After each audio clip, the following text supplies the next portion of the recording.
Hello, hello. Uh, Hello. and welcome to the Real Football Fans of New Jersey. We are back. We missed you guys last week so much. As much as we missed you, we had a tremendous time together. We'll get into that a little bit later. But this is episode 164. So I know we keep upping them, Crazy. up and up and up. And honestly, like with the summer and everything, we might take an episode off here and there. So you guys just have to understand that and bear with us like last week. But we are so freaking excited to be back with you. And yeah, we're delivering you the best content, football, housewives, wine related. So always giving that to you guys week after week. So why don't we go ahead and get into it? So to Let's do start, it. we are answering your questions. Obviously, we've got, our canned questions that we gather before the show. But if you do have any questions for us throughout the show, go ahead and ask, and we'll be more than happy to answer them. But let's start with the first one. And this is a good one. It's very timely. And I say timely, and we'll get into why it's timely later. If Eli Manning were to make the Hall of Fame, who would you want to see give his inductee speech? Yeah. The mouthful.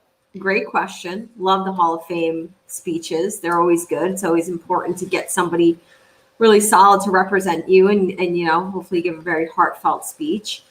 And I think there's a lot of really good options for Eli, but I feel as though there's only one really great obvious option. And I really, truly believe it has to be Tom Coughlin. Katie, I could not agree with you more. What I would truly love to see is like the entire offensive line give a collective speech. That would be good too. Especially just like with, just so many of the memories popping up lately with the 10-year anniversary of the Super Bowl, and with both Super Bowls he was in with these guys. Because they would even like when, I remember when he was benched, they were going to run through a brick wall for him. They were going to. I think it's really funny that you actually mentioned that, because I didn't even think that in my brain when I was thinking about options. But I'm pretty sure, I could be wrong, I feel as though Sean O'Hara was and happy birthday to him. Today's his birthday. HBD. I feel as though Sean O'Hara was like Eli's closest friend on the team. Yeah.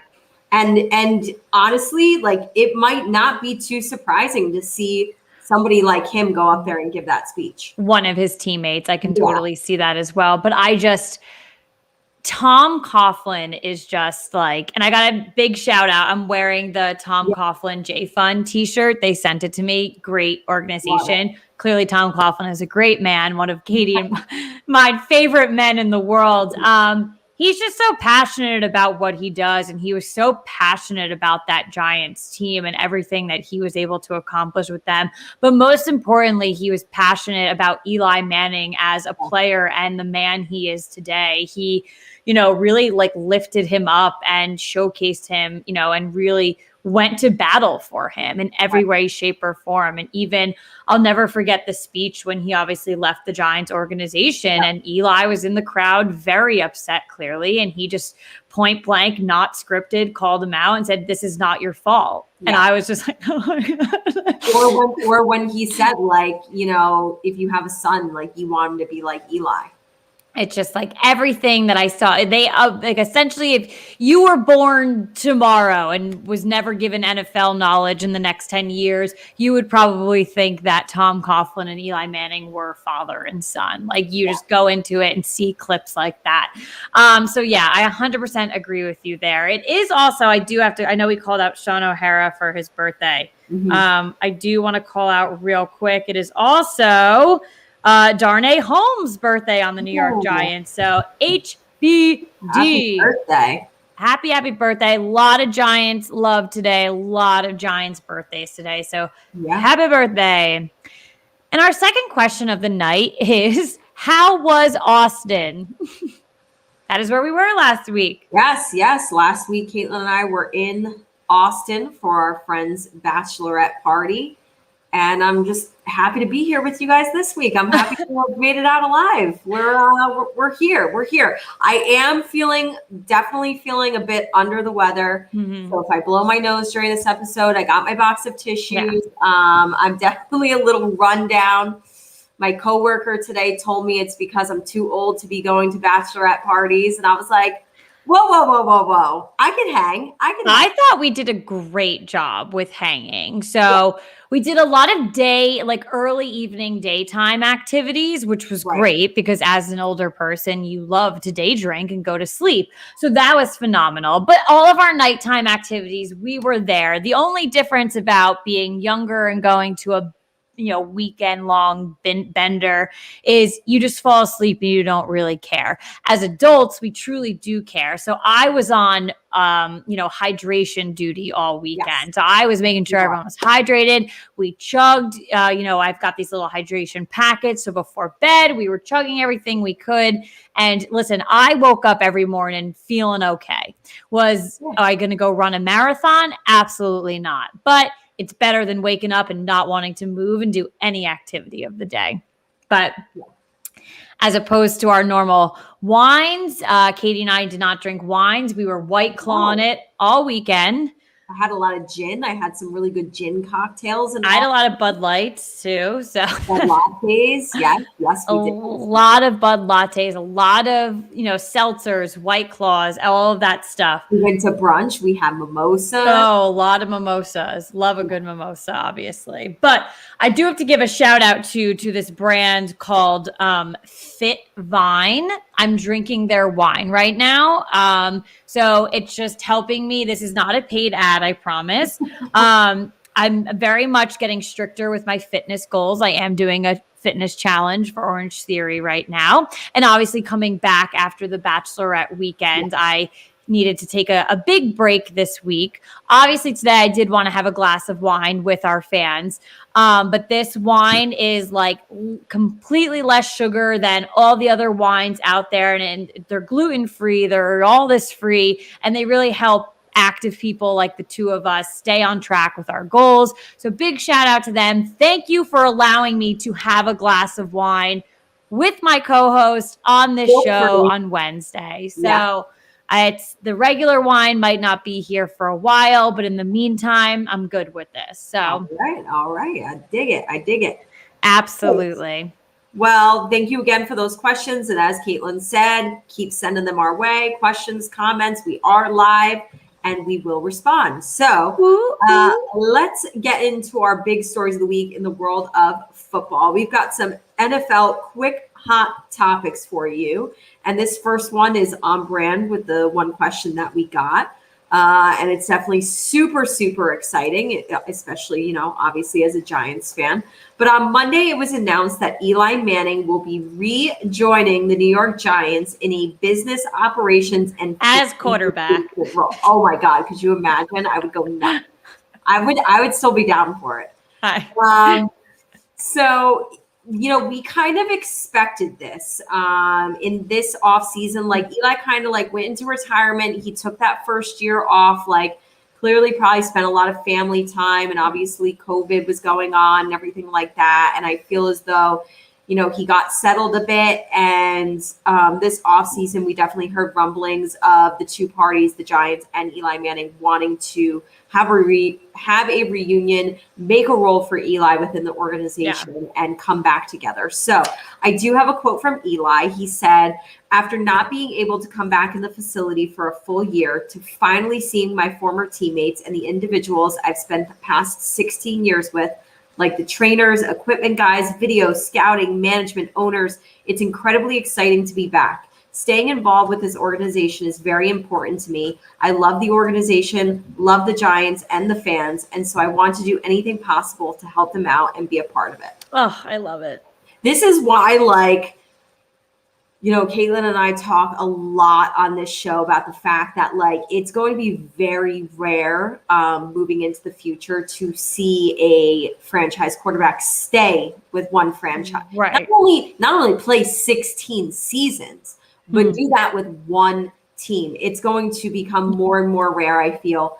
And so to have this come full circle now and not only see Eli spend his whole playing career with the Giants, but now continue his professional career on the business side with the Giants is just amazing. And what that team means to him and what he means to the New York Giants is a beautiful, beautiful thing. The Giants also, obviously huge appreciation for him. So they've already announced that on September 26th, the Giants will be inducting Eli into the Giants Ring of Honor, and they will also have his number 10 jersey retired during a halftime ceremony at MetLife Stadium when the Giants will be playing the Atlanta Falcons week 3 of this NFL season. We have to go to that game. I definitely, this was announced and I immediately went to Ticketmaster, and I think because Atlanta's not that great of a team. Right. Or we don't have a rivalry with them. It's not a division game. And I checked prices and they were definitely they were a little steep. Yeah. License plate guy, I'm definitely going to try and get in on this. If you follow license plate guy, I'm sure he's doing it on Twitter as well. But I'm looking at this on Instagram. He is doing a raffle to raffle away tickets for that specific game. So yes, tickets are definitely a little steep, but it would be an unbelievable experience to attend that game. So if you're hurting money-wise, if you just spent a lot of money at a bachelorette party in Austin and you need a little love, try to get in on this raffle. Yeah. License plate guy. That's a good opportunity. Yeah. But I'm just so pumped. This is phenomenal news. It's that feel-good news that you need.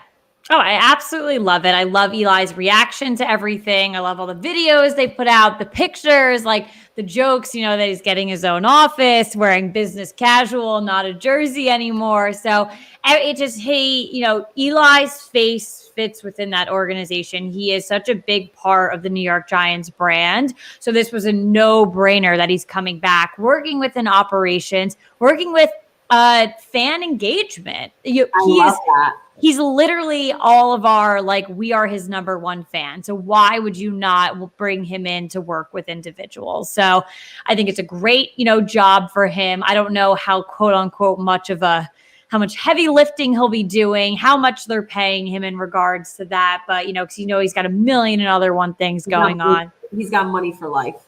And he's got money for life. So who knows? Maybe he's doing it for free, doing it for the clout, even though he doesn't even need the clout anymore. But it's the news that you want to hear. Us Giants fans are so, so excited. If we do that, if we do get to go to that game, not only would it be a great experience, it would be an honor to go to that game and watch it. I'd be so overly emotional. Oh God, I'm getting a little emotional now.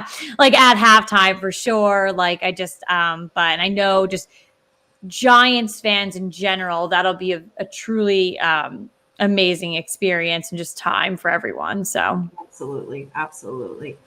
Can't wait for that moment, whether we're there or not. I can't wait for it. And so unbelievably well deserved. So on Monday, we had other, kind of breaking news here. We had Las Vegas Raider defensive end Carl Nassib. If you don't know Carl Nassib, you should. He's a very, very good player in the NFL, but also Giants fans. His brother is Ryan Nassib, who was our backup quarterback for the Giants for a very long time. That is how I know him when he got drafted. Right. That was I think what showed on the screen, and I was like, okay. Carl Nassib is a beast, though. You will see that name on the NFL top 100 list. Great player. So on Monday, he took to his Instagram. He posted a video, basically, coming out as gay, and he has become the first active NFL player to do so.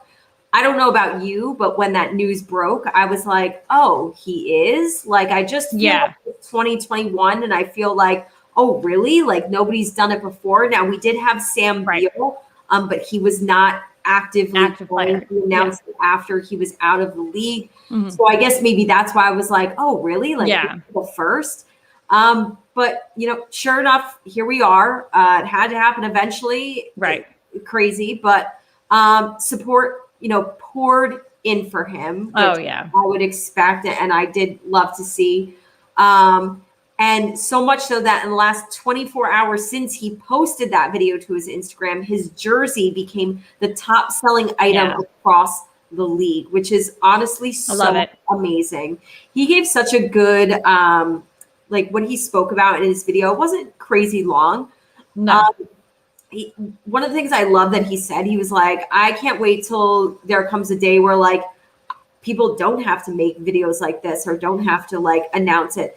And he's so right. And I know this is like kind of like veering off, but I love the movie Love, Simon.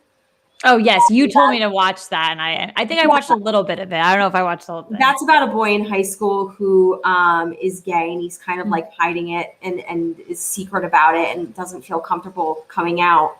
And in that movie, it's funny, he's like kind of reflecting by himself, and he's like, why is it that I have to come out as gay? It's not like, you know, straight people have to sit down with their parents and come out to them and say, right, I'm straight. right. Like, and so it kind of reminded me of that. Carl was like, you know, I hope one day we get to a point where like we don't have to like make videos like this. It's just like who we are, but that's okay. Like I'm here to do it. And he was he also, this was really awesome, he pledged $100,000 to the Trevor Project, which is an organization that provides crisis and suicide prevention services for the LGBTQ community. And the NFL actually matched that donation. They donated $100,000 as well, which I think the Raiders matched it too. So I'm sure other organizations might have done so as well and contributed. But that was another part of his video that I'm glad, like he just wanted to like almost not make it about himself, right? But about like this video is important to try and help other people. He read some kind of statistic about like if an adult person like comes out as gay, like it helps however many younger gay people like not feel as suicidal. And I think this is huge. I mean, imagine being gay and feeling scared or nervous or like people won't accept you. And then you see this like big masculine NFL football player come out. Yeah. It's like, this is who I am. And like, this is me and I'm cool with it. And everybody like, that's amazing. And I can only imagine how much that helped like other people already. So that was awesome. And like you said, I agree. I kind of like, I'm like, wow, this is like, it's 2021. This has still got to be like breaking news, but like, unfortunately, like, you know, there are certain feelings and certain whatever, but I hope this is just like the first little stepping stone for that other people, you know, feel comfortable to do so in the future.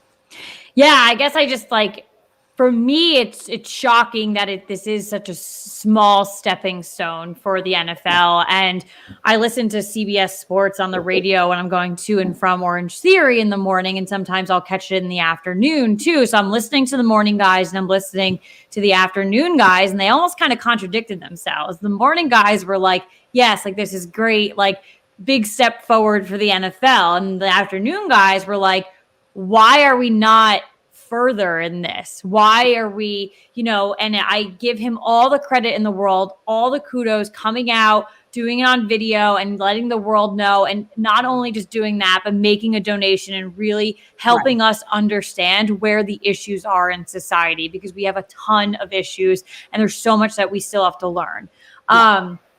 But why, like you just said, why does someone have to create a video? Why? And there's such this stigma that you are a big, you know, beefy football player. Like you can't, you know, and whose business is that who you sleep with? Like who gives a shit? As long as they're like of age and not a freaking animal. Like I don't give a crap who you, like it's all, and it comes down to who you are as a person. Like we give so much time and emotion to the NFL. Like we're so invested in it for what people deliver back to us.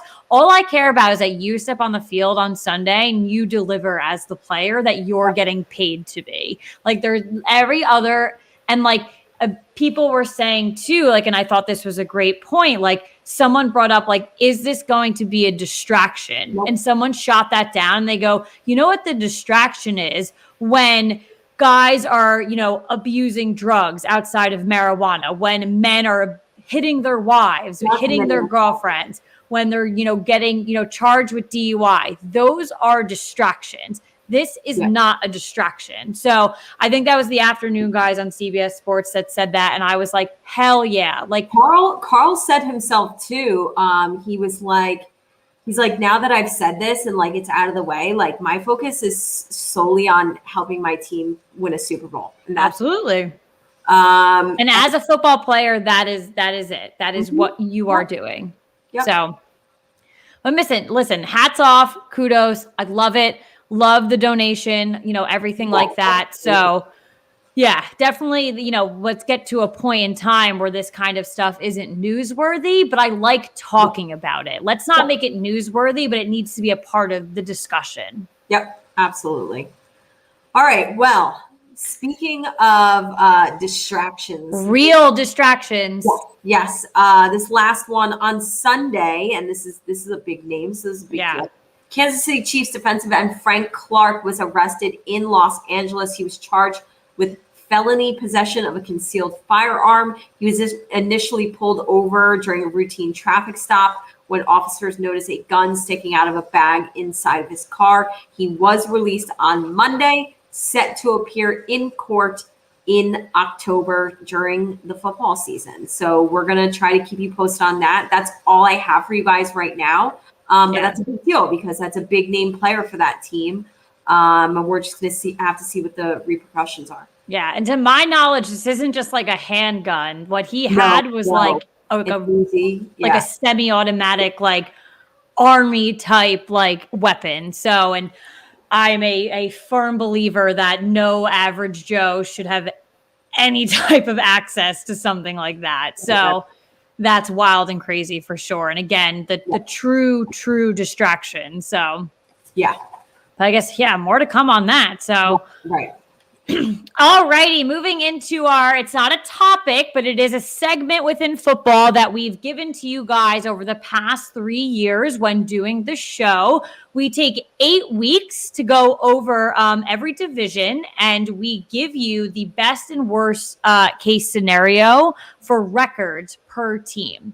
So we'll do it for the next 8 weeks. So this will be our first week, and we are starting off tonight with the AFC East. So we have the Buffalo Bills, the Miami Dolphins, the New England Patriots, and the New York Jets. So we will go through by each team, and we will give you what we feel is their best case scenario and worst case scenario record-wise.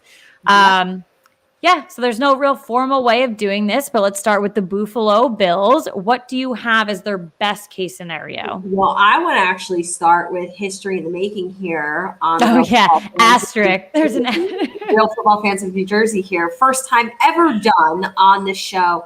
I'm actually going to give you my get it off my chest during this segment. Normally we do it later in the show. I'm going to give it during this segment. It's super quick. But in playing this game and predicting records, we all have to remember that there are 17 games this season. Yes. We did get an extra game. So my get it off my chest is like, my whole life I could, sit down and shoot the shit with people and be like, oh, they're going to go 6-10 this year. Oh, they're going to go, my life has changed completely. Now I have to be like, wait. What are the combinations? Like, what are the codes? I have to do math. I have to whip out my fingers. What plus what equals 17? So whipping out the calculator. I was doing this today. I was not feeling well. I was not in the mood for this change. We don't need a 17th game. I actually don't know why they added one. I mean, I know they took a preseason game away, which is fine. I think you don't need 4 preseason games, but I definitely don't think that meant we needed an extra regular season game. I even said, if you want to make it that many weeks long, if you want to add an extra week and give teams 2 bye weeks, do that. But that's more beneficial. I think a couple players said that too, but it's so funny because, and I'll fully admit that I was doing this game and I did Buffalo, moved on to Miami, was doing Miami, and I was like, I was like, no, reverse. Back it up. So luckily I'd only done one team. Luckily I didn't come to you guys live tonight, giving you my 16-week record. I totally should have shot you a text and been like, by the way, just remember there's 17 games. I thought about texting you when I made the hiccup, but then I was like, you know what? No, Katie's smarter than me. She definitely knows. So, but me, this is just it'll go over my head after this game too. I know we're playing it week over week, thank God, because I'll remember. But I'll tell you, we'll get to it's actually technically 18 weeks, quote unquote. We'll get to like week 16 and I'll be like, wait a minute, there's two, what's going on here?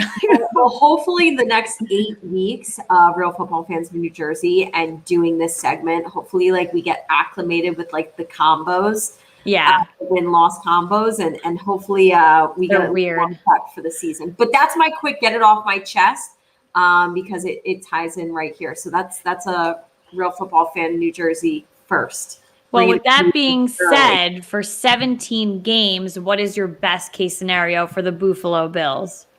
Maybe I'm a bit low on best case scenario, but I think the fact that it is 17 games, I'm like, it's going to be hard for teams to win 14 plus. Like that's a lot.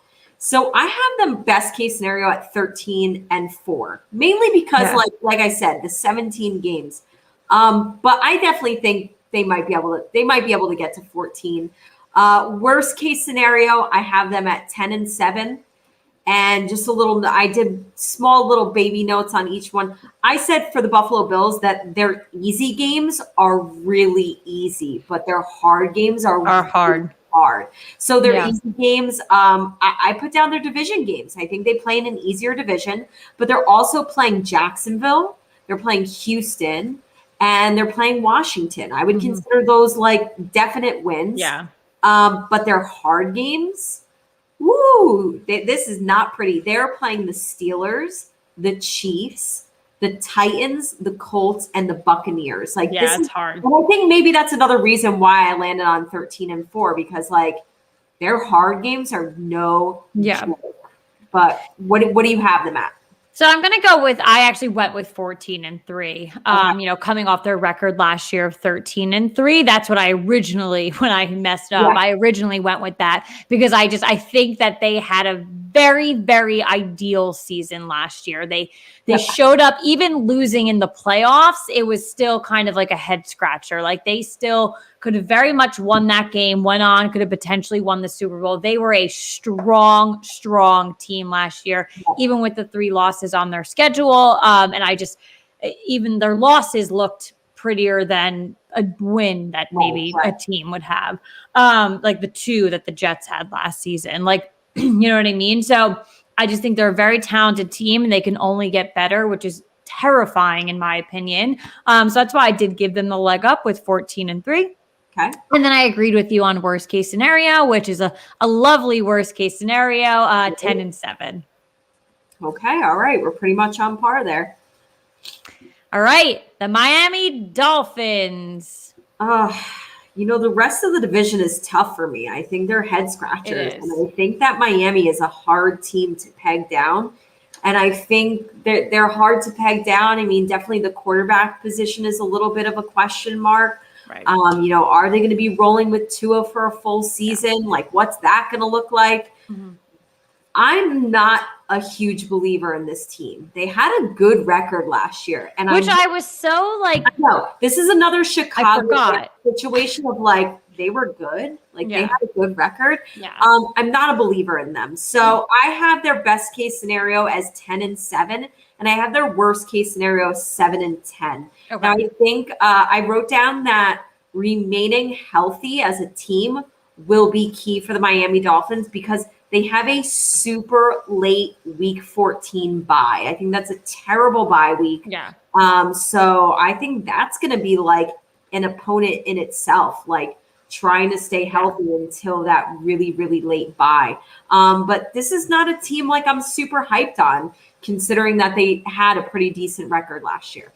So I 100% agree with you for sure, because I looked at the record and it was one of those like, wait a minute, like they were 10-6. Like I'd love to have a 10-6 freaking record. Like, and a lot of it came, I feel like late in the season, but I was going to give them with the normal season, a 500 record of 8-8. So I ended up going with 8-9 for them. So I'm going to give them on the lower side. So I'm going to give them that 9th loss. They actually open up the season against Buffalo and the Patriots back to back. Oh. This is a division that plays, and we bring it up every year. No matter how shitty some of them can be, they are a division that plays really well against each other. Yeah. this is a division where it's like, with that, you could throw a tie in there eventually. You can I can't think of anything worse though than starting your season 0-2, and those are division games. So you're all starting your division 0-2. Yeah. So it's gonna be huge games. I didn't realize that. Yeah, and I'm like 90% sure. So like if someone wants to fact check me, they can. But I'm pretty like 90% sure you could be right. They definitely open up against Buffalo, which is just sucks in my opinion. But it could be a deal breaker against what I'm saying. It could be they could beat Buffalo week 1 because it's a division that. So how many times have the Jets beaten the Patriots when the Patriots were God Almighty? Yeah. Many a times. And how quick did it take for Buffalo to just dominate the division really quick? So it's a very sketchy division in that case. I'm going to go with 8-9 though. And then worst case scenario, we are 2 for 2 here with I'm giving them 7-10 as well. Okay. All right. Moving on to the New England Patriots, which I don't know. It's kind of like hurts to think about them. Huge head scratcher. Huge. We have no idea. And this will be the hardest part of playing this game for the next 8 weeks is any team that we don't know, like who you're going with at quarterback, or let's say even like the Jets, for example. Like I think Zach Wilson is going to be the week 1 starter, but they're going to be hard to predict because we've never seen Zach Wilson play an NFL game before. Well, that's why I want everyone down in Jacksonville to kind of chill out a little bit. Like Trevor Lawrence is good, but he's not. We're not going to the Super Bowl this year. Right. And that was a one team win last year. Right. So it's like those are going to be the hardest teams to predict. So New England falls into that category because we don't know whether they're going to go with Cam Newton. Maybe they go with Mac Jones. And if they do, we don't know what that's going to look like. So I'm just not a believer in this team. I don't think they can do anything without Tom Brady. I really don't. I know they brought in a lot of people during free agency. Best case scenario, which this is terrible for Bill Belichick, but best case scenario, 7-10. Worst case scenario, 5-12. Alrighty, so I'm going to give him a little bit of a leg up because it's best case scenario, but I actually just don't know if this is achievable for sure.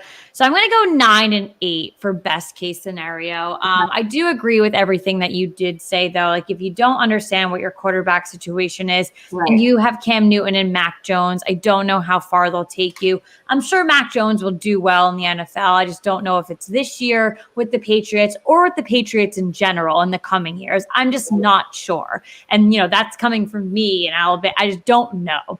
Right. And then the thing with the Patriots is they were so hot and heavy this offseason with free agency, spending the dollars and everything like that. But that does not equate to success. Right. We do not know. There's so many new names on their team, and we're used to them developing no names in the offseason and just kind of putting them out there. Now you've got some names on your team, but we don't know how they're going to react. You don't know what's going to go on there, but I'm still going to go with 9-8 on them. And we do disagree, worst case scenario. I'm not going to go a little bit higher than you. Not much, but I'm going to go 6-11. Okay. Yeah. And my note that I put on them is I just don't see this team winning a ton of games outside of their division. So I think if they do win however many games, I think they're going to have to pick up W's in their division. I don't see it happening a ton outside of the division. All right. And finally, the New York Jets. This is a really, really interesting one. Obviously, I said because I do believe Zach Wilson will be the week 1 starter. So, obviously we know there's going to be rookie hiccups and it could take a while to find his groove. But I do feel as though this is an easy schedule, and that definitely helps this New York Jets team. So even though I don't necessarily think that they're this kind of squad, I think they have winnable games. Yeah. I gave them a best case scenario of 8-9, but I gave them that matching worst case scenario with the Patriots of 5-12. All righty. So I was a little less friendly than you, maybe a lot less friendly. We have to reiterate to the audience that they're coming off a 2-14 record. Like they were bad last year. And maybe it's the new spark with some new management, new coach, new quarterback. Maybe they'll get that. And that's why I'm giving them the record for best case scenario of 6-11, because I think 6 wins for the New York Jets would be tremendous for that organization. Yeah, no, it honestly would be. Honestly, I have to say though, regardless of what team you play for, I think 6 wins with a rookie quarterback who plays like, let's say, the whole season. Right. I think that's pretty good. Yeah. And just coming from years past, like that's a leg up for them. And that gives you more of a competitive advantage in a competitive themselves division, not competitive maybe with everyone else, but competitive themselves. So I do see them snagging a couple wins within the division, but as you said, easy, pretty schedule for them. So I do see them picking up others as well. And then worst case scenario, listen, repeat seasons happen. So if a repeat season happens, they're falling to 2-15. I was probably a little generous, but definitely like when we play this game, and I've done this in the past too, I definitely have kind of reiterated where I'm leaning towards the best or the worst. And this is one of those situations where maybe I was a little like friendly with this one. Like, I would say that I'm leaning closer towards the worst case scenario. You know, around that 5-win mark. So I could probably like confidently say that I think all of them. Buffalo, I could probably see maybe somewhere in the middle for them. But with Miami, New England, and the Jets, I'm probably leaning way more towards worst case scenario for all of them. So I want to say too that when I do these breakdowns, the very first thing I do before I look at their schedules is I like to predict what I think best case, worst case scenario they'll do within the division. What's their best, worst case division record? And I want to say that best case scenario, Buffalo does have the capability to sweep the division. They do. Mm-hmm. Best case scenario, they can go 6-0 and grab 6 wins right there within their division. Something shady is going to happen though. So listen, I'll lock now. They lose 1. It's so difficult to do it. It really doesn't happen a lot. But I just feel as though like we have our clear front runner, and these 3 teams are so suspect that in a best case scenario situation, Buffalo could go 6-0 in the division. Right. All right. Well, that was fun. I can't wait to continue this for 7 more weeks. It just gets us, talking about the season and expectations, and I love that. And it just means every week we inch closer and closer. So I'm ready. I'm ready for football. Let's do it. But we do have some huge Housewives stories for you this week. A lot of stuff like broke, I feel like, while we were away. Like while we were in Austin, like of course. Seems like that always happens. At least I wasn't in a hot tub in Thailand and like. No. Next time I'm making you join the friggin' call while you're in Thailand. It'd be a huge time difference, but you can wake my ass up for it. Someone is getting on the freaking line. We have to start doing like breaking news conferences. Yes. So our first big Housewives story of the week, we have a huge cast shakeup on the Real Housewives of Orange County. A lot of familiar faces coming and going. So this is great. I mean, like this is like a dream past week for Caitlyn, the Eli news. And then last week it was announced that Heather Dubrow, Caitlyn's dream person that on the show several times have said, if you could have any housewife come back, who would it be? It's always been Heather Dubrow. So keep dreaming, people, because dreams do come true. Do come true, baby. They do. Heather is returning to the Real Housewives of Orange County for season 16. By the way, I can't believe that they're on season 16. Well, they're OG. That's it. But it was also reported, and this is like a mass exit. I know. Also reported that Kelly Dodd, Bronwyn, and Elizabeth Vargas will be exiting the show. Well, Heather is worth 3 housewives, so it makes sense. It's like when you trade like Tom Brady and then you get 3 players in return. Like it's literally like people didn't think this podcast would make sense, but Katie just made a complete comparison. That's exactly what you're doing. She is Tom Brady. A 3-for-1 swap. That's it. So Shannon, Gina, and Emily, they will be returning. That definitely means there's going to be definitely like new housewives coming in as well, because that's just 4 ladies right there. But Heather was with the franchise from season 7 to 11. Kelly joined during season 11. Bronwyn, she joined during season 14, and Elizabeth just this past season 15.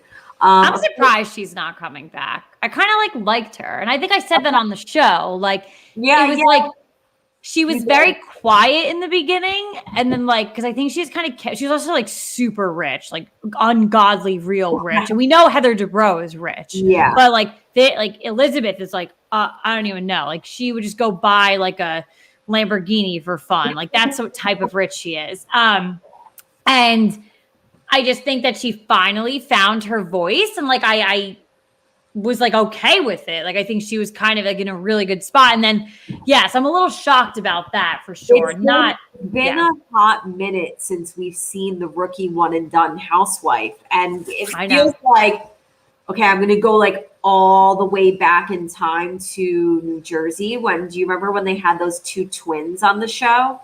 Yes. Yeah. I feel like, and I forget their names, right? But I honestly couldn't tell you. I'm just using them as a reference point of when in time this happened. But I feel like it was that time where it was every rookie was a one and done, maybe 2 seasons max. And Bravo was not hitting the nail on the head with anybody that they were casting. And we've been giving them such credit lately because they've been doing such an amazing job. So this is, to me, feels like the first rookie one and done that we've had in a while. Yeah, I'm trying to think really hard because I think you're correct. So I'm a little shocked that she's actually leaving for that part too. And then Orange County has had some one and dones too. It's that really, I forget what her name was, a really skinny girl. And they also had that really other rich girl that she was a one and done too. She sucked. But rich. Yes, all these women are rich, but rich. And Orange County rich is different from New Jersey rich. It's all all different riches. Oranges, literally. You literally get it? That was a good one. Literally apples to oranges.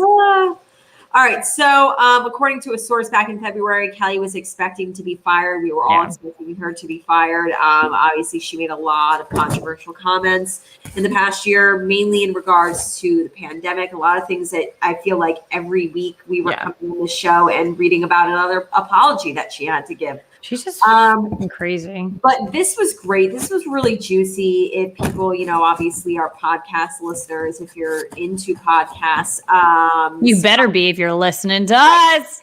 But you know what I mean? If you're a diehard podcast listener and you're looking for something to listen to, this is definitely a juicy one that you should circle back to, because last week Andy Cohen actually joined Heather Dubrow on her podcast to discuss her return. And Andy had confessed that he didn't actually believe it was going to happen. But he did say this was really needed. He admitted that this cast needed a shakeup and really needed a statement. Mm-hmm. And this is certainly, making a statement and then making a shakeup. And also, I'm sure there's going to be more additions. But the producers actually reached out to Heather in December with the idea. And at first she admits that she wanted to laugh it off, but then she did change her mind. I do have a quote from her from that podcast episode. She said, honestly, a year ago or 2 years ago, I might have said no because of what you're talking about. Timing is a big deal. But at the time that I left, the culture of the show had changed a bit since when I joined the show. I think we can agree on that. I wasn't happy, and I think it was a good mutual decision that maybe my time on the show was done. Now things are a little bit different. My family's in a different place. My kids are a little bit older. The pandemic has sort of given me a different perspective on things. And then I started to think about, okay, how many times do you get to go back and try something again? So, we honestly, just as a theme of when it was a lot of, rookie one and dones back in the day, there has been a theme of, I almost feel like Bethany was one of the first to do it, a big name who had been on many seasons leave. And then come back. And then come back a couple seasons later. And make like a bigger debut almost. Like her second time. It was like she never left, because even though the cast was different, it was like she never left. She was better her second time around, though, in my opinion. As much as I love like OG Bethany, like I loved her second. That one really rough season when she was crying, like the Carol season. Her friendship was like that was just painful, annoying Bethany season ever. Yeah. But yeah, we're starting to see this become a trend. Obviously, I know Caitlin is unbelievably excited. I'm so excited. This is like Christmas Day news for her. And we'll say Hanukkah though, because Heather is Jewish. So yes. But it is Hanukkah Day for me. It's really great news. I mean, I know that it's not a forever thing, and I know they were trying to make it a forever thing, but I've always said I wanted Heather Thompson to come back. Right. And she did. And honestly, I think she probably would have stayed if it wasn't for like how crazy Leah was towards her. She's having a rough seasons. It gives, like, you have to think, like, it had been a really hot minute since we saw both Heathers. I know. It gives you hope and faith that like some of your favorites that leave, you could potentially see come back. Yeah. Wink, nod, nod, Dorinda, Tinsley, whenever you want to, like. Lisa Vanderpump, everyone. Like, whenever you're ready, we're ready for you. I would even take Vicky Gunvalson back in Orange County. As much as she wasn't my favorite, she truly is like the OG. So she makes it what the show is. Like, I just like, as much as like Ramona pisses us off, if she were to leave New Jersey, you would still want her to come back eventually. Right. So like, that's where I'm trying to get at with Vicky. Like, when she left, I was definitely kind of like, I was like, oh shit. Like, I guess I didn't feel like I was going to be this like kind of upset about it. Cause like I had my, ups and downs with her, more downs more often than not. I'm so thrilled about Heather coming back. So great. She always just brought such like class and just good, like, I love her family. I love everything about her for sure. And then there is a rumor now that Tamra's coming back as a friend. So she will be on the show, but her and Heather are pretty close to my knowledge. So I think that's probably has a huge play in it. So if Heather's coming back full time, she'll be hanging out with Tamra and things like that. So, but in regards to Bronwyn and Kelly, good riddance to both of you. You brought such unbelievable, crazy drama. I thought Bravo was going to want to like cash in on Bronwyn's whole like wacky life story. Well, now she's dating a former Orange County member. I don't know who this girl is. She was a friend, I think, or something. I looked at pictures of her. I'm actually kind of like given that I've been watching Orange County since like it aired. I'm blanking on who she is. Like, I don't know who she is. I just wanted to see the dynamic with her and her husband, or current husband, and see what that was going to look like. And I was surprised that Bravo wasn't like, yes, we are all about this storyline. To me, it has nothing to do with her coming out and being a lesbian. Good for you. You live your best life. Dynamic with the husband. It's the no. I get what you're saying. Like Bravo wanting to. I'm saying the reason why I just don't want her on is because it was just so toxic. Her story was getting so discombobulated and weird, and so all the news stories we've delivered to you, and like with her, her daughter's getting involved. I just couldn't, like, it was getting too much and everything like that. And I just feel like right now, like, it's just not. It's not a storyline that it's like watching New York right now. Like, we're stressed about watching New York right now. Like, it's not something else I wanted to see. And the same thing with Kelly Dodd. Like, it's just like, Jesus. Oh my God. Wow. I didn't like her from day one. And now it's like everything else that she does. It's like, why didn't anyone go back to our podcast 2 years ago? Get the receipts. I didn't like her from day one. She sucked from day one, like point blank. She was never fun. She was whatever. Like, I don't care if you go on in life and you have the same views as her on things. She is just annoying and too much and just, oh my God, she sucked. So the two of them out. Honestly, though, Elizabeth, little shocked she's not coming back. It's going to be a very interesting season. We'll see how the rest of it plays out. Like I said, like, I'm expecting additions. So we'll definitely keep you posted on any new cast members that get announced. Mm-hmm. And crazy shakeup. All righty. Well, speaking of, well, Heather's not really a new housewife, but let's talk about a new addition potentially to New Jersey. And we did. If it ain't broke, don't fix it. Yeah. So let's not. And let's Women not. are coming back. Why do we need anybody else? And this story is interesting too, because I roll my eyes. It does prove that this podcast make freaking sense, though. To all the haters out there, or all the people who laugh every time I say it's a football and housewives podcast. We are the pioneers, and this story proves it. Because guess who the potential new New Jersey housewife is? Dun dun dun. Tracy Lynn Johnson. Oh, do you not know who that is? She is the wife of former New York Giants Tiki Barber. Yep. So here you go. Football housewives. And I'm rolling my eyes because Tiki Barber is on my shit list, and he probably will be for a very long time. Maybe before on my deathbed, I will forgive him because he did give a lot to the New York Giants. But for now, while I am living, breathing, doing everything, on my shit list. That's a story for another day, though. And if you don't know why he's on mine and Katie's shit list, just Google him. I don't know. Yeah. Read a book. That's all I can tell you. Read a book. All right. So she is currently in talks to join the Real Housewives of New Jersey cast for season 12. She has been filming, so that has been confirmed, with the cast at events, and is also filmed at her home to test out how she sees and fits with other women. So Tracy, she lives in Florham Park, New Jersey. She is neighbors with Snooki. So I have, heard that rumor that Snooki kind of introduced them. They've posted themselves going out together.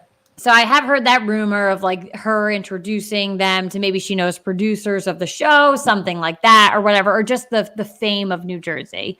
So she was filmed at Margaret's recent Pride party in Englewood. So I did see pictures of that. That kind of I was like, oh shit. Melissa posted just a picture of her and Tracy to her Instagram too. So, and I think it was from that party. She was at another party with Dolores as well, Melissa, Teresa, and Jackie. And then also, too, it was, back in 2015, she was rumored to be a housewife. So, I mean, listen, also, too, as much as you guys have to look at the backstory of this girl too with Tiki Barber. It's wild and crazy. He was married before this. She was in college when they started hooking up while he was married. His wife was pregnant. And it is a wild, wild story. And she was literally in college and he would send her flowers and all this stuff and was trying to court her while he was married. They got divorced. He then married her really quickly. So listen, what's a housewife without the drama, though? But here's my thing. So I say if it ain't broke, don't fix it, right? All the women are coming back. Right. I'm not saying that she can't fit into the group, but it also it immediately made me think, what is everybody so unbelievably in love with about New Jersey? It's the husbands and what they bring. So it's also if it ain't broke, don't fix it with the women. But if it ain't broke, don't fix it with the husbands. Am I just supposed to expect Tiki Barber is now going to be out with that group of guys? I don't want it. I don't want it. Well, that would be weird. But then number two, it would also be weird to have a new cast member and the husband not be in that group, because that would literally be all of them minus one dude. You know what I mean? I would take that. I don't want to see him with them. We love them. I don't love him. I don't want him involved. I mean, we're definitely going to see Louis now, a part of that group. I'll accept Louis. I'm not accepting Tiki Barber. Yeah, I can't imagine Tiki Barber out on a golf course, watching Frank Catania kiss Joe Gorga's ass. It's just weird. So I don't know. I hope this is just a rumor. I think if I had to place money on it and make a bet, I would say that she's just going to be the new Michelle Pius. Well, that's just going to be the friend. I think we'll see her at a couple parties. Maybe she'll have an episode where she throws a party, her and Tiki throw a party at their house. Right. I think that's all it's going to be, and I'm hoping that's all it's going to be. I literally, and like maybe we're like telepathic. I swear to God, I was like thinking that 5 minutes ago when we brought up the topic. I was like, this is who that girl is going to be. Yeah, the friend. Because that's what Michelle did last season. She went to parties. She was pretty much on like 50% of the episode attending events. She had a decent amount of speaking time. She had a drama line. There was literally drama with her, Melissa, Joe, and Teresa. Like there was. But we also had enough where it was just she wasn't involved and it was the core group. Right. But sometimes you do see friends on Housewives who are like, you're in every single episode. Why are you a friend? Wait. So I think she's going to be on the show and she's going to be a friend. Like I do hope it is at a true friend capacity and not full housewife capacity. So you know what I noticed? So this is like breaking out into other reality TV, and it makes a lot of sense. So with Siesta Key, so I was catching up last night with my boyfriend on it, and there was a girl like in the background, like kind of like blurred out as a conversation was going on. He was like, "Wait a minute, who is that person?" They have a ton of. They're on like for everyone who doesn't watch Siesta Key, they're on like. So many of their other friends are there. But they're never involved because they're not the main characters. Numbers, yeah. They're not. And I agree that sometimes when you bring on friends, like how much did Danielle Staub ruin the show? Like how people ruin the show when they're friends, but they're involved in so much. Well, Elise on New York, she ruined. Why was she there so much? So like, it was so funny watching last night because it's literally one of the main characters' best friends from college. And she's there, she's on the island, but she's not involved in things. She's not, the camera does not go to her because it's not what the people want. Give the people what they want. So I think last year, you're right, with Michelle, they gave it was fine. It was a good mix of things. I mean, I don't really like her, I guess, of it. But I guess if they bring this girl on, we'll understand, like, we really like her and things like that. But I think Bravo needs to do a better job. Like, if they are a friend, let's stick to that. Like, they are a friend. So. Absolutely. But listen, we'll see. So it's definitely an interesting combination, but yet again. So, I mean, I'm expecting maybe by the fall, like we'll get we should know relatively soon, I feel. Yeah. All right. Well, let's get into our game of the week. This game is called Real Deal or No Deal. It is going to be looking ahead into the 2021 season, as we are going to do a lot over the summer. And we're going to take a look at all 32 NFL teams. And we have categories. And we're going to predict which category we think each team falls into. Now, you can place as many or as few teams as you want into each category. But we do have 5. So the 5 categories are teams that have a legit shot at winning a Super Bowl. Teams that make the playoffs, but definitely are not winning a Super Bowl. Teams that are just missing the playoffs. Teams that are mediocre AF. And teams that have no shot in hell. So, do we want to start with the good or do we want to start with the ugly? It's totally up to you, but like I need to just like be like very transparent with our audience. Like this is a very hard game to play because like you're literally going from like Super Bowl contender to like hell no Super Bowl. Like I feel like that's such a big jump. Like because it's like they're obvious. I feel like I don't know. The middle of the pack is a little trickier, but I feel like at least the bottom I feel is easy. And then like asterisk too. Like this is not gonna like strategically make sense. Like the amount of names Katie and I say for like Super Bowl playoff, it's not going to like mathematically like make sense maybe. So like, don't be like, well, only this many teams are going to make this many. No, it's fine. It's fine. Or like maybe like some like divisions send like all 4 teams. Like it's not like no, it's not like that. You guys have to go along with it. You guys understand the gist. Put your creative heads on, like, if this isn't, like, a perfect world. like Yes. All right. So why don't we start at the top? I think we can start with teams that have a legit shot at winning the Super Bowl in 2021. First off, I want to know, how many teams do you have in this category? I'm curious. Wait, hold on. Oh, you have a lot. I have 7. Holy sh! See, now I feel like I played the game. I have 4. I think it's like, okay, I couldn't. It's because of the next step of like definitely not winning a Super Bowl. There was two teams that I just didn't feel comfortable putting in there because I was like, they totally could, but maybe they won't. They probably won't, but they could. So that's right. Let's hear your teams that have a legit shot at winning the Super Bowl. And this is like kind of in no order, but it kind of maybe people Mine might is take no order whatsoever. It's not, but maybe my people might take it in an order. No.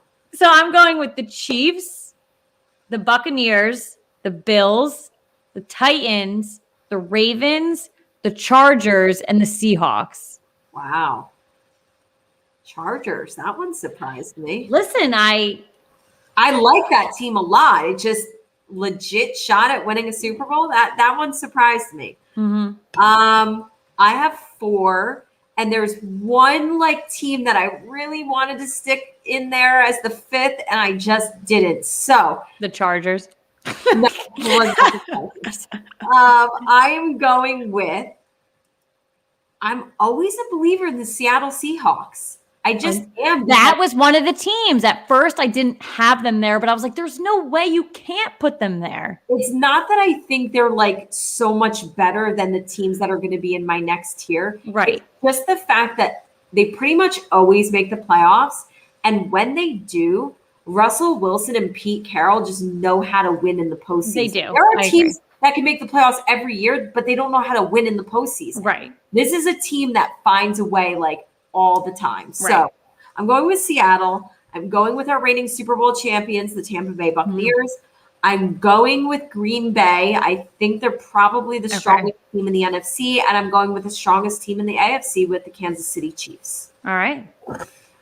All right. Playoffs, but definitely not a Super Bowl. I definitely have a lot more teams in this category. Who do you have? I know, and now I'm copying and pasting one team into there because I feel like I messed up with them. Hold on. I'm changing my mind on something. I will just say that Buffalo was my 5th team that I like really. Oh, they could totally win the Super Bowl. I was going back and forth on. I couldn't not put them in there. All right, so playoffs, but definitely not a Super Bowl. I am going with the Cardinals, the Browns, the Saints, the 49ers, Washington, which kills me, but I'm just thinking about the division strategically, the Colts, the Packers, and the Steelers.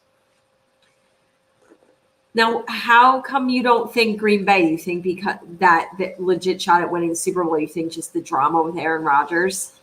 Yes. Okay. All right. I can't like really like, and like if I really wanted to be aggressive with them, like with like that whole situation, like maybe I'd put them as missing the playoff. Like I just don't, there's so much uncertainty around them. Like I just like, it's not something that I'm very confident right now, but just given their history and like dominance in the NFC, I'll put them in this slot for sure. Okay. All right. It really does come down to that though. So. All right. I know that we were saying like strategically, like we weren't doing it a certain way, but the only division that I did that for was the NFC East. So I'm like, okay, like one team in the NFC East has to make the playoffs. So I did throw that team in there. I put in the Dallas Cowboys. Yeah. I just feel like Washington is weird and they always make it in somehow. I put the Cowboys. I also put the Arizona Cardinals. I put the Tennessee Titans. I would say I have Tennessee, I have the Colts, and I have Buffalo. I really like those 3 teams as like if there was a middle category between this one and legit shot at winning a Super Bowl, those 3 teams would land. They're like right there. You know? Well, that's what I was thinking. I was like, there needs to be a middle category. But then I also, to round out my final 2, I have the Pittsburgh Steelers and I have the Baltimore Ravens. Right. You know, such a strong division, the AFC North. And I could see 3 teams, you know, making it for sure, especially with now getting an additional playoff team. It could definitely happen. Yep. All right. Who is just missing the playoffs? I am going with the Vikings, 2 NFC East teams with the Giants and the Cowboys, the Bengals and the Rams. Okay. All right. We have some similar ones. I'm going with the Rams. I'm going with the 49ers. I'm going with the New Orleans Saints. You definitely know. have a lot more faith in the Saints than I do. Because I think they are more okay, so I don't know how to say this like properly in like proper grammar, which I should know my grammar. The Packers without Aaron Rodgers looks like a dumpster fire in the distance, but they have a lot behind them. The Saints without Drew Brees, I'm sure will be some sort of a disaster, but they have so much more to keep them going, if that makes any sense, any way, shape, or form. So I'm not really seeing this season for them as a disaster, as a lot of people might say. Just nervous about the Jameis. It might not even be him. Who knows who's at quarterback? I'm nervous about the quarterback position in general. How about that? I'm nervous about it in Green Bay as well. So, and even if Aaron Rodgers does come back, he's going to be even more of a prick that he's been in the past couple seasons. I still think I stand by my statement of saying Aaron Rodgers is still going to be with the Packers, and I still think they're going to be like one of the top seeds in the NFC. Yeah. Anyways, just missing the playoffs. They have the Rams, the 49ers, the Saints, the Vikings. I do have the Browns. Okay. Like, I know that they had such a great season last year. I kind of feel like that was like almost a miracle season for the Cleveland Browns. And I feel like it's going to be a little bit hard to repeat, especially in such a good division, that I could see them just missing it. But that's like the new division that's like dangerous and might potentially send like 3 people to the playoffs. I have the Cincinnati Bengals here as just missing the playoffs. And to round out, I have the Los Angeles Chargers here. I love the Chargers. They are like my dark horse team this year. But dark horse doesn't necessarily mean playoffs. But maybe we'll see where I put them at when we do record predictions. But all right, mediocre AF. This is my biggest one. My most amount of teams fallen into this category. Go ahead, kick us off. So I'm going with the Raiders, the Eagles, Patriots, Dolphins, Panthers, Falcons, Bears, and the Broncos. We have like almost identical like ones here. I have Falcons, Panthers, Giants, Philly, Washington. So there you go. I have 3 of the NFC East teams there. Chicago, Miami, New England, the Jets, the Raiders, and the Broncos. Which means no shot in hell. Who do we have left, Lonnie? Who do you got here? Well, I have 4 teams. You have 3. So I actually put the Jets within no shot in hell.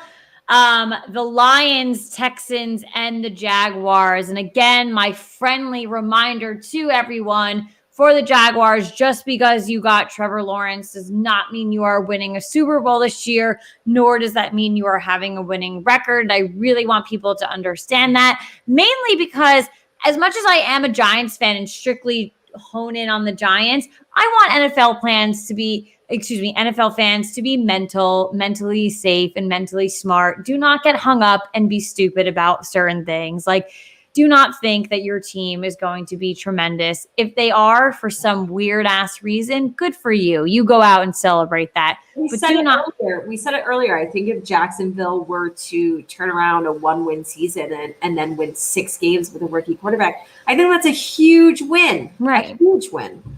Yeah, but just let's be smart and don't be silly. I have 3 of your 4. Obviously, I don't have the Jets in this list. That's the difference. I have Detroit, I have Houston, and I have Jacksonville. And Jacksonville, I actually have a little bit more faith than Detroit and Houston. I think things are going to get really ugly for those 2 franchises specifically. So yeah, those are my no shot in hell. They'll have to try and prove us wrong. Well, that was a fun game for sure. Obviously, you know, as we both said, we wish there was a little bit of maybe another level between Super Bowl and definitely not a Super Bowl, because there's a lot of, I don't know, I want to say there's a lot of talented teams, but there's also a lot of question mark teams. Like I said, I really love like that, what I would call my in-between tier of the Titans, the Colts, and the Bills. Yeah.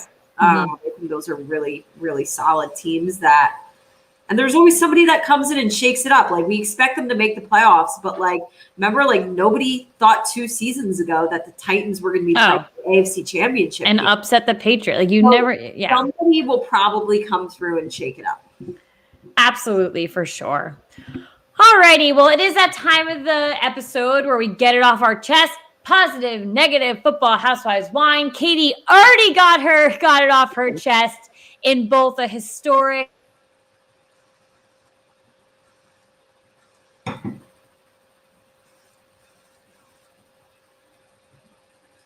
You're frozen.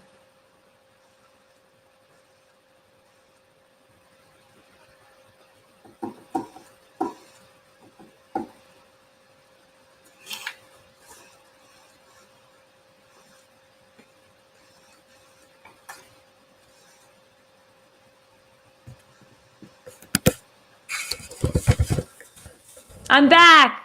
I was saying, wait for me on the other end, but you couldn't see me. Wait for me because Katie already gave her get it off her chest, and given that my internet's unstable, I'm going to make mine super duper fast.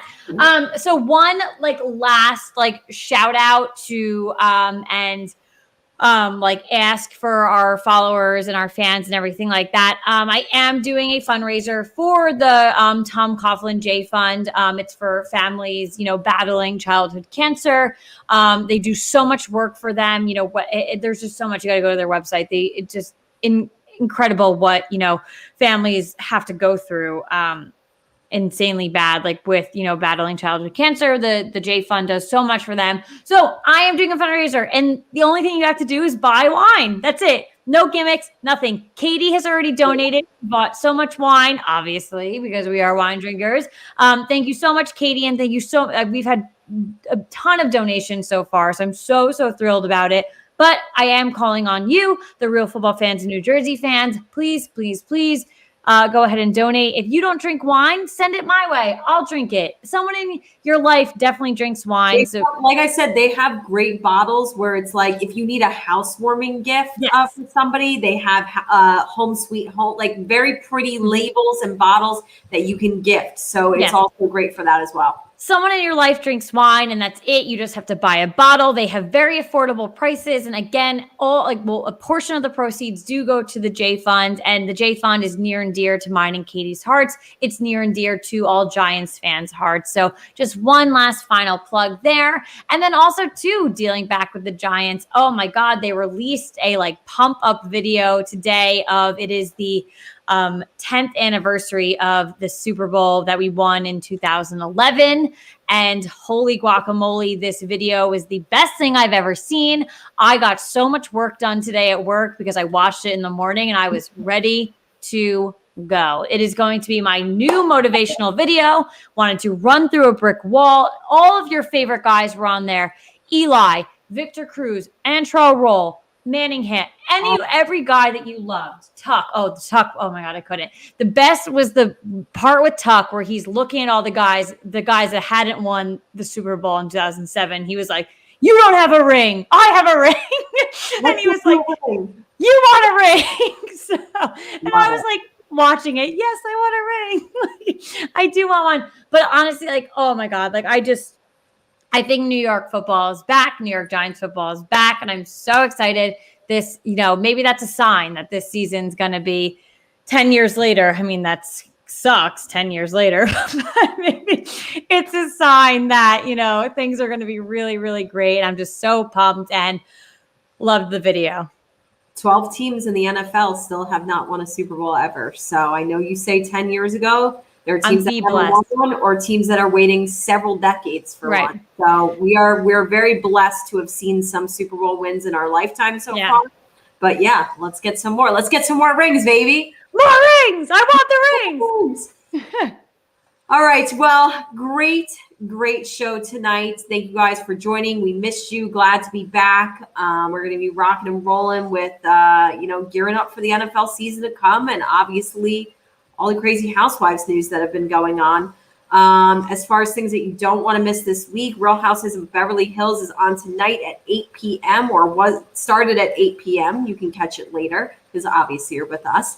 And Roni is on Tuesday next week at 9 p.m. Don't miss that. And don't miss us next week when we see you. And I think we're in the 80s from the NFL season, something like that. We're close. It was I want to say it was 60 something. Oh, 60? Why did I think it was 80? I don't know. Until preseason. The first preseason game is August 5th. Oh, so we are closer than that. We're close. We're close. It might be in the 40s or 50s. We're close. We're close. We're getting there. Getting there. All right. All right. Good night, everybody. Good night. Thank you.